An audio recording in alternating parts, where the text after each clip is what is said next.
नमस्कार। आज हम श्रीमद् भगवत गीता के 14वें अध्याय के बारे में जानेंगे। इस अध्याय में श्री कृष्ण अर्जुन को प्रकृति के तीनों गुणों और उनके फलों के बारे में बताते हैं और जो व्यक्ति इन तीनों गुणों से ऊपर उठ जाता है उसकी पहचान और उसके आचरण के बारे में बताते हैं। साथ ही मनुष्य की आत्मा उसके शरीर के मरने के बाद कहाँ जाएगी, इन सब के बारे में बताते हैं। तो चलते हैं श्रीमद् भगवत गीता के 14वें अध्याय की तरफ। श्री भगवान उवाच परम भूयः प्रवक्ष्यामि ज्ञानानां ज्ञानमुत्तमं यज्ञात्वा मुनयः सर्वे परां सिद्धिमितो गतः। यहाँ श्री भगवान कहते हैं, हे अर्जुन, अब मैं तुझे ज्ञानों में भी जो सबसे श्रेष्ठ ज्ञान है वह ज्ञान बताता हूँ, जिसे जान लेने पर सभी ऋषि मुनियों ने परम सिद्धि प्राप्त की है। इदं ज्ञानमुपाश्रित्य मम साधर्म्यम् आगताः सर्गेऽपि नोपजायन्ते प्रलये न व्यथन्ति च। दोस्तों, श्री कृष्ण ने हमें कई बार बताया है कि जिसे ज्ञान हासिल हो जाता है वो परम सिद्धि को प्राप्त होता है, जन्म मरण के चक्कर से मुक्त हो जाता है। अपने इस ज्ञान के बारे में बताते हुए श्री कृष्ण कहते हैं कि हे अर्जुन, इस ज्ञान का सहारा लेकर वह मनुष्य मेरे जैसे स्वभाव को ही प्राप्त होता है और फिर वह सृष्टि के आरंभ के समय ना तो जन्म लेता है और ना ही प्रलय आने पर वह विलीन होता है। मम योनिर्महद् ब्रह्म तस्मिन् गर्भं दधाम्यहम् सम्भवः सर्वभूतानां ततो भवति भारत। दोस्तों, इस संसार में जो कुछ भी होता है वह शरीर और आत्मा, प्रकृति और पुरुष के संयोग से होता है और यह संयोग स्वयं भगवान द्वारा संभव बनाया जाता है। श्री कृष्ण कहते हैं, महान ब्रह्म अर्थात प्रकृति मेरा गर्भ है और इसी में मैं बीज डालता हूँ जिससे ये सभी वस्तुएं और जीव उत्पन्न होते हैं। सर्वयोनिषु कौन्तेय मूर्तयः सम्भवन्ति यः तासां ब्रह्म महद्यो निरहं बीज प्रदः पिता। श्री कृष्ण कहते हैं, जहाँ कहीं भी जिस किसी भी योनि में जो कोई भी रूप उत्पन्न होता है, प्रकृति ही उन सब की मूल योनि है, प्रकृति ही माता है और मैं उसमें बीज डालने वाला उनका पिता हूँ। दोस्तों, श्री कृष्ण आत्मा रूपी बीज को स्थापित करने वाले पिता हैं। सत्वं रजस तमा इति गुणाः प्रकृति संभवः निबध्नन्ति महाबाहो देहे देहिन्मव्ययम्।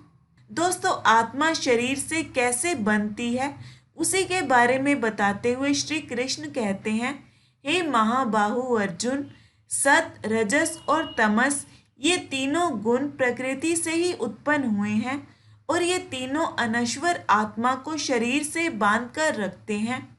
तत्र सत्वं निर्मलत्वात् प्रकाशकं नामयम् सुख संगेन बध्नाति ज्ञान संगेन चानघ। दोस्तों, तीनों गुण एक तरह के बंधन हैं जिससे हमारी आत्मा शरीर से बनती है। श्री कृष्ण कहते हैं, हे निष्पाप अर्जुन, इन तीनों में सतोगुण निर्मल विकार रहित है। ये ज्ञान रूपी प्रकाश प्रदान करने वाला है और पाप कर्मों से मुक्ति दिलाने वाला है। लेकिन सतोगुण भी मनुष्य को सुख और ज्ञान इन दोनों के अभिमान से बंधन में डालता है। रजो रागात्मकं विद्धि तृष्णा संग समुद्भवम् तन्निबध्नाति कौन्तेय कर्म संगेन देहिनम्। श्री कृष्ण कहते हैं, हे कुंती पुत्र, रजोगुण कामनाओं और लोभ के कारण उत्पन्न होता है। यह मनुष्य के कर्म और उस कर्म के फल की इच्छा और उसके साथ लगाव से बंधन में डाल देता है। तमस्त्वज्ञानजं विद्धि मोहनं सर्वदेहिनां प्रमादालस्य निद्राभिस्तन्निबध्नाति भारत। दोस्तों, तमोगुण सतोगुण के विपरीत है। श्री कृष्ण कहते हैं, तमोगुण अज्ञान से उत्पन्न होता है और यह मनुष्य को मोह में डाले रखता है। तमोगुण के कारण जीव प्रमाद में आता है, यानी कि पागलपन में बेकार के काम करने की प्रवृत्ति में आता है। आलस्य और निद्रा भी तमोगुण का लक्षण है। जरूरत से ज्यादा ऐसा व्यक्ति सोता है, कार्य करने की उसमें क्षमता होती है पर मेहनत नहीं करता। आध्यात्मिक ज्ञान में इन्हें कोई रुचि नहीं होती। इस तरह ये मनुष्य को बंधन में डाले रखता है। सत्वं सुखे संजयति रजः कर्मणि भारत ज्ञानमावृत्य तु तमः प्रमादे संजयत्युत। यहाँ श्री कृष्ण कहते हैं, सतोगुण मनुष्य को सुख से बांधता है। वो प्राणी को शाश्वत सच को ढूंढने के लिए प्रेरित करता है। रजोगुण सकाम कर्मों से बांधता है, जिसमें मनुष्य अपने कर्म के फल, फायदे या नुकसान के बारे में सोचता रहता है। और तमोगुण मनुष्य के ज्ञान को ढककर उसे पागलपन से बांधता है। रजस्तमश्चाभिभूय सत्वं भवति भारत रजः सत्वं तमश्चैव तमः सत्वं रजस्तथा। दोस्तों, हर गुण बाकी दोनों को दबाकर खुद को बढ़ाने की कोशिश करता है। उसी के बारे में बताते हुए श्री कृष्ण कहते हैं, कभी कभी सतोगुण रजोगुण और तमोगुण को दबाकर प्रधान हो जाता है, तो कभी रजोगुण प्रधान हो जाता है सतोगुण और तमोगुण को दबाकर, और इसी प्रकार तमोगुण प्रधान होता है सतोगुण और रजोगुण को दबाकर। सर्वद्वारेषु देहेऽस्मिन् प्रकाश उपजायते ज्ञानं यदा तदा विद्यात् विवृद्धं सत्वमित्युत। किस समय कौन सा गुण प्रभावी है उसको जानने का तरीका बताते हुए श्री कृष्ण कहते हैं, जब इस शरीर के सभी 9 द्वार, 2 आंखें, 2 कान, 2 नथुने, मुंह, गुद्दा और उपस्थ ज्ञान के प्रकाश से प्रकाशित होते हैं, तो समझना चाहिए कि उसमें सतोगुण विकसित हो चुका है। लोभः प्रवृत्तिरारंभ कर्मणामश्मा स्पृहा रजस्येतानि जायन्ते विवृद्धे भरतर्षभा। आगे श्री कृष्ण कहते हैं, जब लोभ प्रवृत्ति, सकाम कर्म, अशांति, अनियंत्रित इच्छा और बहुत अधिक लालसा ये सब मनुष्य में उत्पन्न होने लगे, तो समझना चाहिए कि उसमें रजोगुण बढ़ रहा है और वह प्रधान है। मतलब दोस्तों, जब किसी चीज से संतुष्टि ही नहीं होती है और पाने और बढ़ाने की इच्छा हमेशा रहती है।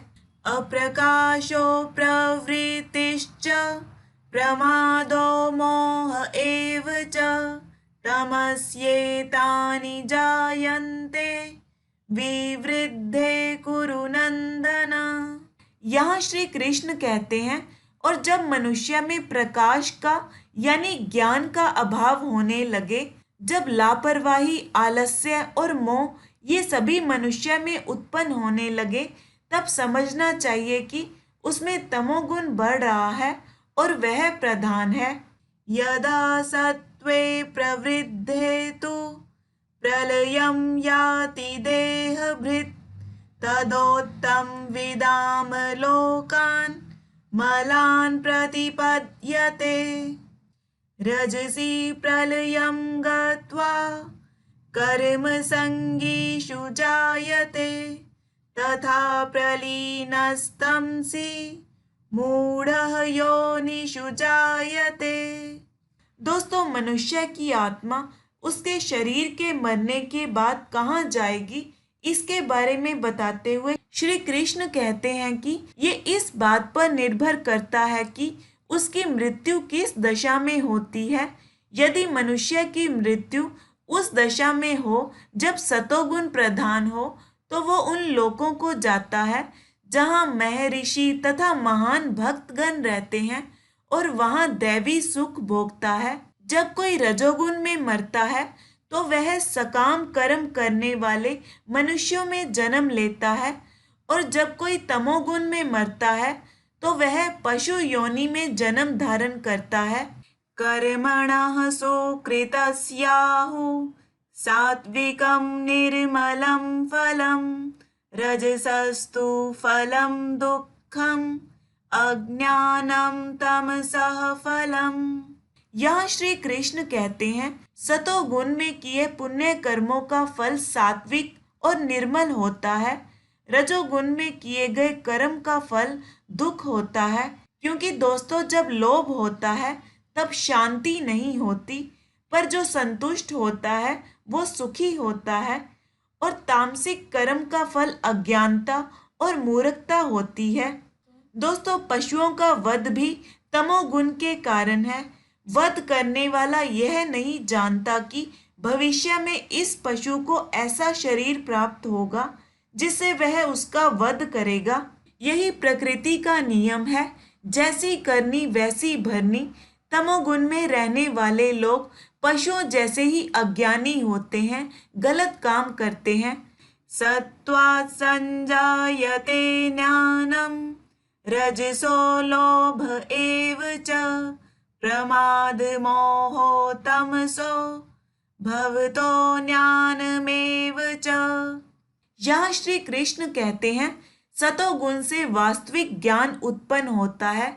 दोस्तों, ऐसा ज्ञान जिससे हमें ये पता चले कि हमारे अंदर जो आत्मा है वो उसी परमात्मा का अंश है। रजोगुण से लोभ उत्पन्न होता है, जिसमें कभी संतुष्टि नहीं होती। तमोगुण से मूर्खता, लापरवाही, अज्ञानता और मोह उत्पन्न होते हैं। ऊर्ध्वं गच्छन्ति सत्त्वस्था मध्ये तिष्ठन्ति राजसः जघन्य गुणवृत्तिस्था अधो गच्छन्ति तामसः। इस श्लोक में तीनों गुणों के कर्मों के फल के बारे में बताते हुए श्री कृष्ण कहते हैं, सतोगुण में स्थित जीव स्वर्ग के उच्च लोकों को ऊपर जाते हैं। इन उच्च लोकों में ज्ञान होता है, ज्ञानी होते हैं, जहाँ दुख नहीं होता। रजोगुण में स्थित जीव मध्य में यानी पृथ्वी लोक में ही रह जाते हैं। तामसिक प्रवृत्ति वाले लोग बुरे कर्मों में लगे रहने के कारण पशु आदि नीच योनियों में नरक को जाते हैं। नान्यं गुणेभ्यः कर्तारं यदा द्रष्टानुपश्यति गुणेभ्यश्च परं वेति मद्भावं सोऽधिगच्छति। यहाँ श्री कृष्ण कहते हैं, जब मनुष्य ये जान लेता है कि सभी कर्मों में इन तीनों गुणों के अलावा और कोई कर्ता नहीं है, और जब वह उसको भी जान लेता है जो इन तीनों गुणों से भी परे है, यानी कि परमेश्वर को जान लेता है, तब वह मेरे स्वरूप को पा लेता है, मेरे जैसा ही बन जाता है। गुणानेतानतीत्य त्रिन्देहि देह समुद्भवान् जन्म मृत्यु जरा दुःखैर् विमुक्तो मृतमश्नुते। यहाँ श्री कृष्ण कहते हैं, जब मनुष्य शरीर से उत्पन्न होने वाले सत, रजस और तमस इन तीनों गुणों से ऊपर उठ जाता है, तब वह जन्म, मरण, बुढ़ापा और दुखों से मुक्त हो जाता है और इसी जीवन में परम आनंद रूप अमृत का भोग करता है। दोस्तों, सांसारिक सुख थोड़े समय की खुशी देते हैं, पर परम आनंद वो आनंद की अवस्था है जो कभी खत्म नहीं होती। अर्जुन उवाच कैर्लिङ्गस्त्रीन् गुणानेत अन्तितो भवति प्रभो किमाचारः कथं चैतांस् त्रीन् गुणानतिवर्तते। श्री कृष्ण की बात सुन अर्जुन के मन में प्रश्न आता है और वो पूछता है, हे भगवान, जो व्यक्ति इन तीनों गुणों से ऊपर उठ जाता है उसकी क्या पहचान होती है, उसका आचरण कैसा होता है और वह इन तीनों गुणों से परे कैसे पहुंचता है। दोस्तों, हमारा शरीर तीनों में से किसी एक के वश में होता है, तो फिर हम इनसे कैसे बचें, यही अर्जुन जानना चाहते हैं। श्री भगवान उवाच प्रकाशं च प्रवृत्तिं च मोहमेव च पाण्डव न द्वेष्टि सम्प्रवृत्तानि न निवृत्तानि काङ्क्षति उदासीनवदासीनो गुणैर्यो न विचाल्यते गुणा वर्तन्त इत्येवं योऽवतिष्ठति नेङ्गते। भगवान अर्जुन द्वारा पूछे प्रश्नों के उत्तर देते हुए कहते हैं, हे पांडु पुत्र, जो व्यक्ति ज्ञान रूपी प्रकाश यानी सतोगुण, कर्म के फल से लगाव यानी रजोगुण और मोह रूपी अज्ञान यानी तमोगुण, इन तीनों के मौजूद होने पर उनसे घृणा नहीं करता और जब वे लुप्त हो जाएं, जब वे ना हों, तब वह उनकी कामना भी नहीं करता, सदा संतुष्ट रहता है, जो उदासीन भाव में स्थित रहकर किसी भी गुण के आने जाने से विचलित नहीं होता है और गुणों को ही कार्य करते हुए जानकर एक ही भाव में स्थिर रहता है। दोस्तों, बस ये समझना है कि कर्ता हम नहीं, हमारे ये गुण हैं और एक उदासीन की तरह देखने वाला बनना है, ना इनमें रुचि लेनी है, ना इनसे घृणा करनी है। समदुःख सुखः स्वस्थः समलोष्टाश्मकाञ्चनः तुल्यप्रिया प्रियो धीरस् तुल्यनिन्दात्मसंस्तुतिः मान अपमानयोस्तुल्यस् तुल्यो मित्रारिपक्षयोः सर्व आरंभ परित्यागी गुणातीतः स उच्यते। आगे श्री कृष्ण कहते हैं, जो सुख दुख को एक समान समझता है, जो अपनी आत्मा में ही स्थित रहता है, उसमें ही टिका रहता है, जो मिट्टी पत्थर हीरे ज्वारात और सोना चांदी इन सबको एक समान समझता है, अच्छी या बुरी परिस्थितियों इन सब में एक सा रहता है, जो धीर है और जो प्रशंसा तथा बुराई, मान तथा अपमान में समान भाव से रहता है, जो मित्र तथा शत्रु के साथ एक जैसा व्यवहार करता है और जिसने सभी कर्मों और उन कर्मों के सभी फलों को भी त्याग दिया है, मतलब जो सभी कर्म करते हुए भी समझता है कि कर्ता वो नहीं, उसके गुण हैं। श्री कृष्ण कहते हैं, ऐसा व्यक्ति श्रेष्ठ है और उसे गुणों से ऊपर उठा हुआ कहा जाता है, वह इन गुणों से पार हो जाता है। मां च यो व्यभिचारेण भक्ति योगेन सेवते सगुणान् समतीत्येतान् ब्रह्मभूयाय कल्पते। दोस्तों, यहाँ श्री कृष्ण अर्जुन के तीसरे प्रश्न का उत्तर देते हुए कहते हैं, जो मनुष्य हर परिस्थिति में बिना विचलित हुए अनन्य भाव से मेरी भक्ति में स्थिर रहता है, वह पुरुष प्रकृति के तीनों गुणों को अति शीघ्र पार करके ब्रह्म के स्तर तक पहुंच जाता है। मतलब दोस्तों, हर परिस्थिति में भगवान को मन में रख के कर्म करते रहना चाहिए और सब कुछ भगवान पर छोड़ देना चाहिए।